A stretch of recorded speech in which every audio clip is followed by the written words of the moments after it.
Well, so I was recently brought this Troy-Bilt two-stroke weed eater to hopefully get going again. I advised the owner that unfortunately with these cheaper units, they are seldom worth fixing. The reason for that is because even now, with the way things are, you can still get a brand new one for 140 bucks. For example, within the case with this one, put a new carburetor on it, put new fuel lines, a new filter, and a new air filter. You're looking at, if you were to buy everything new, OEM, probably about $80, $90. The carburetor alone is probably about 40. I've seen them as high as 50, 55, approaching 60 on some units. So it's very quick if you want to stick to OEM parts, that these things just generally are not worth pursuing and trying to fix for someone. Now, if you're like me and you've got a plethora of good used stuff and some new stuff that's found its way into the used stuff, then you can make a lot more sense about fixing up something like this. What I'm gonna end up charging this guy, if I can get it working, is probably about 40 or 50 bucks. And call it a day. The engine still has plenty of compression. The trimmer head is in basically perfect condition. There's really nothing wrong with it. The body's in good shape. The stick's in good shape. The triggers seem to work still. So even the rope is in decent shape. So the first thing with these that normally go bad, regardless of the brand, are the fuel hoses. You're going to have to change these. They get about, you might get 5, 6, 7 years of use out of them before they start getting really like this, really stiff. They're time to change as well. This carburetor, the primer bulb is done for, but it's not as bad as some of the other ones I've seen, like this. Can't tell if the gas is fresh or not, but yeah, we're going to have to reach in there and change those out as well. That's not a huge deal on these tanks. They're pretty easy. See the air filter. Air filter is the typical foam junk filter that's used. Got to watch these because they can start degrading over time. You'll know it. It's very obvious when you start running them in your fingers like this. It'll be just debris and stuff that's in your hands. This one looks okay. So we'll set that aside and get started pulling this thing apart. All right, so first thing we're gonna do with this is a T25. I'm just gonna pull off both of these screws. This will get us off of the intake. Random cattage in the back, of course.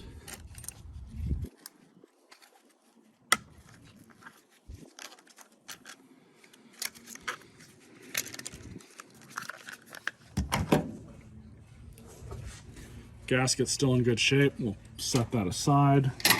Now to pull the carburetor off. Normally these are a real pain to get off, but this one really isn't too bad. Maybe I spoke too soon. There we go. So I just have to remember that the one all the way outboard goes to the inside of the carburetor. This one, which is closest to the cylinder, goes into the primer bulb. So this is the one that I'm likely going to be using. For the most part, it looks the same. This one is an aftermarket carburetor. That is okay. All we have to worry about is getting it set on and tuned properly. We'll be swapping out this, provided I can get this off.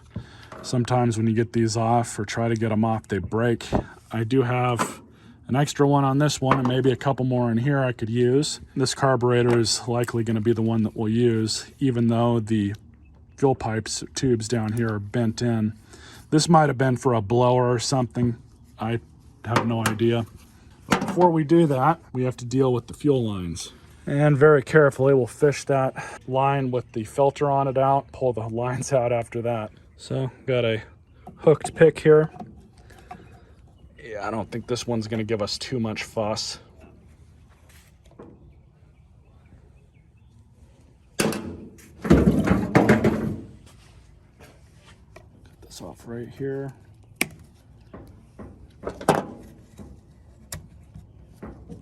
And then we'll use these pieces to measure the replacement line.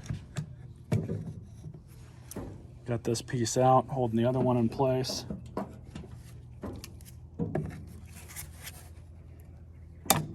Same thing. Use that to measure the line. You know what, I'm gonna dump this fuel out too.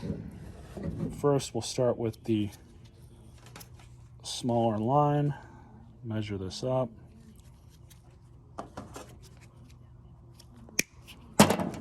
So basically, the trick that I use to get these lines in is to nip the end off just like that, just enough to get it through about a 1/2 inch. Once it's through, you just grab the end of it like that and then just pull it on through.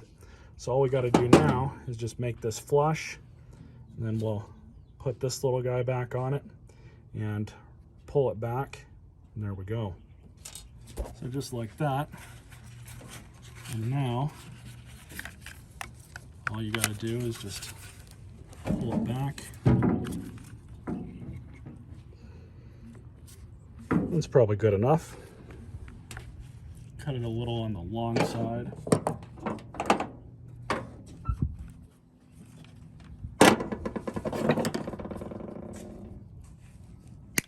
If I need to shorten that a little bit more, I still can. So same thing.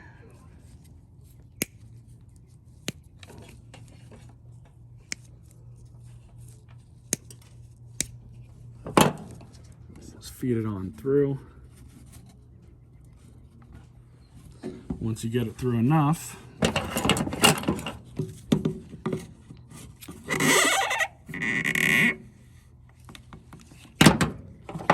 because we're putting a new filter on it. Thankfully, I did have another one the correct size.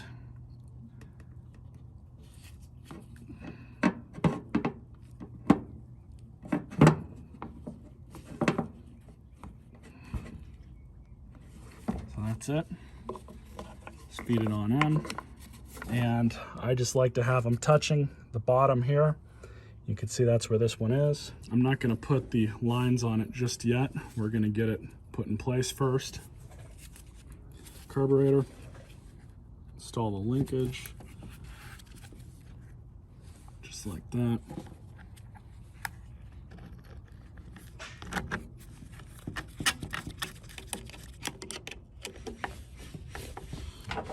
Throw the filter back in just so we don't lose it. Just going to reconnect the lines. This one should be good. Very gently if you're using pliers. Kind of push it up like that. Now we'll size up this one. That one. Just like we can get away with it right about there.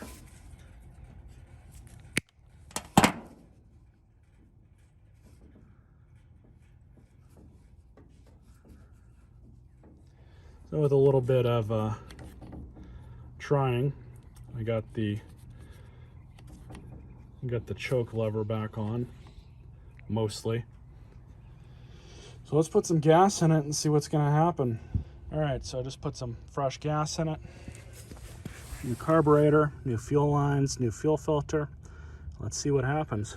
Already got it full choke. Sucking fuel. Fuel is in the primer. There we go. Probably gonna have to tune this machine. It's pretty normal with these aftermarket carburetors. Let's see what's gonna happen. Switch is on. Full choke.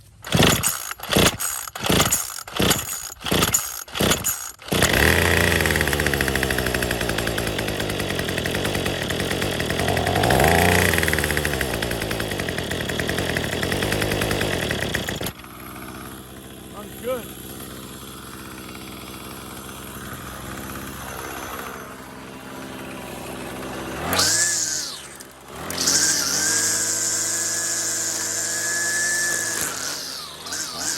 Just tuned the new carburetor. Had to get a different tool.